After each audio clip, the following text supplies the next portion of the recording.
Alors, il n'empêche que donc, avec ces principes d'action, avec ces pouvoirs concrets qui émergent dans les communautés musulmanes, il y a la constitution d'un fait social qu'on va appeler la Oumma, donc cette communauté virtuelle de tous les croyants sur le plan universel de la Terre, qui existe, si vous voulez, d'un point de vue sociologique, donc où il y a des relations de base entre les musulmans, parce qu'il y a une convergence de convictions, croyance dans la révélation, croyance dans, si vous voulez, l'exemplarité du prophète, etc., etc.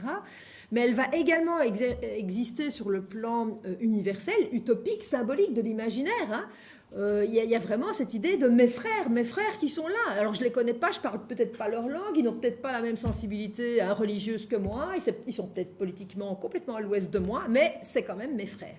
Et simplement, on avait demandé à 3000 personnes en Belgique, dans le fond, combien de musulmans est-ce que vous croyez qu'il y a en Belgique? Quelle est la proportion de musulmans en Belgique? Et vous voyez qu'en Belgique, les gens estimaient qu'il y avait 29% de musulmans en Belgique. Alors que la proportion de musulmans en Belgique, c'est quoi? Combien de pourcents? 6-7%. Mais entre donc, les imaginaires des gens et la réalité de terrain, vous voyez qu'il y a, et c'est pour ça que je dis toujours, les imaginaires, on doit les prendre au sérieux. Clivages ethno-nationaux, donc les mosquées marocaines, les mosquées turques, les mosquées sénégalaises, les mosquées indonésiennes, les mosquées... voilà. Donc il y a vraiment ces clivages qui persistent, entre autres parce qu'il y a des questions de langue. Les populations turques continuent à parler turc, marocaine, l'arabe, etc.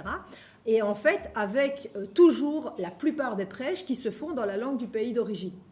Il y a très peu de mosquées jusqu'à aujourd'hui qui font des prêches en français.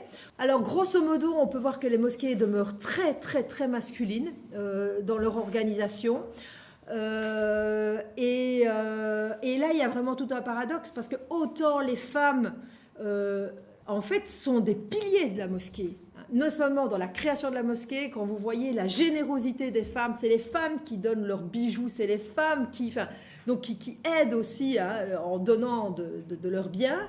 C'est les femmes qui nettoient les mosquées. Donc les femmes qui vont organiser un certain nombre de formations pour les enfants ou pour les autres femmes, etc. Mais dans les instances de pouvoir, notamment dans les conseils d'administration, ça reste la plupart du temps, et quand je dis la plupart, c'est la vraiment grande majorité du temps, uniquement des hommes.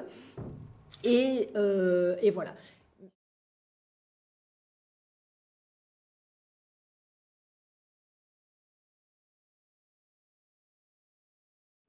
Et en se disant que notre société, elle est plurielle, ça ne va pas changer. La pluralisation de la société, ça ne va faire que continuer à croître. Donc il faut qu'on parvienne à vivre ensemble, point. Et c'est clair que chacun va devoir à un moment ou l'autre faire des concessions, se montrer un peu plus inclusif de la position de l'autre. Ça ne veut pas nécessairement dire accepter tout ce que l'autre dit, pas du tout. On a chacun sa manière de voir les choses. Mais essayer au moins de se donner des outils pour comprendre le pourquoi du comment. Et alors, mais ce qu'il dit, j'avais jamais pensé à ça. Du coup, est-ce que... et moi, comment je me repositionne alors, et parvenir à développer cette attitude-là, cette posture-là, mais qui ne va pas du tout de soi, parce que beaucoup de gens, jusqu'à aujourd'hui, sont convaincus que ce qu'ils pensent, c'est le mieux qui puisse exister, qui qu'on soit, musulman ou non musulman, et ils ne sont pas prêts à rentrer dans cette posture de co-inclusion. Merci. Allez-y, et si vous voulez faire des critiques... Non, c'est pas tellement...